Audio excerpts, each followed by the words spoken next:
A reflection for the fourth week of Advent.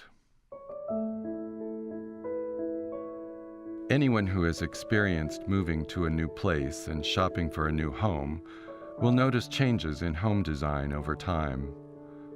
Homes built in the 1950s often had one bath and the closets were small.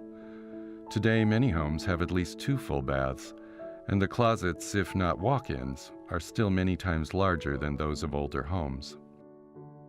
Somehow, we have become people with many more things, requiring much more storage space than previous generations.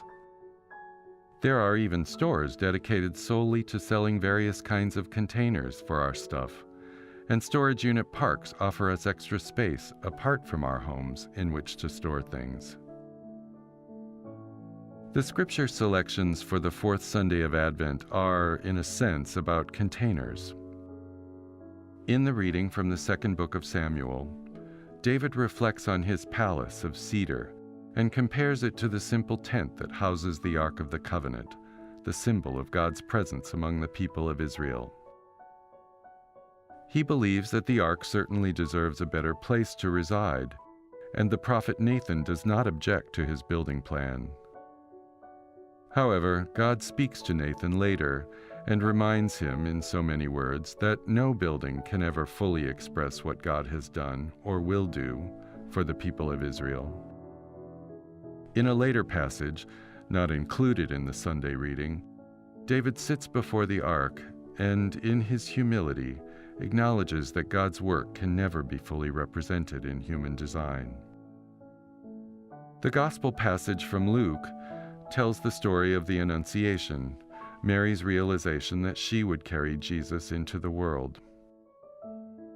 Those familiar with the Litany of the Blessed Virgin Mary will recall that among the many titles given to her is Ark of the Covenant.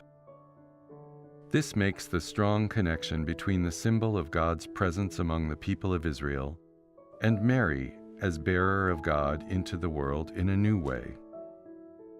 Among the prayers in the Great Compline of the Annunciation in the Byzantine Catholic tradition is the following: God is come among us. He who cannot be contained is contained in a womb.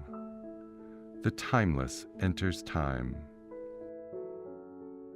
Unlike David in his initial conceit, Mary has no sense that she is worthy to carry such a presence within her, but consents nonetheless. As we approach the celebration of the Incarnation during the fourth week of Advent, these scriptures present us with the question, who carries the presence of God into the world now? We believe that Jesus commissioned us as people and as church to be bearers of his good news. Like Mary, we recognize how broken we can sometimes be as people and as church, how unable we are to fully or adequately contain and communicate the depth of God's love for humanity. And yet, we consent nonetheless.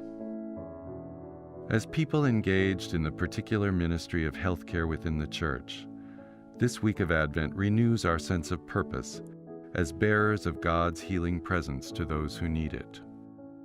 We know we are not perfect. We know we cannot fully contain the depth of God's healing love, but we consent nonetheless.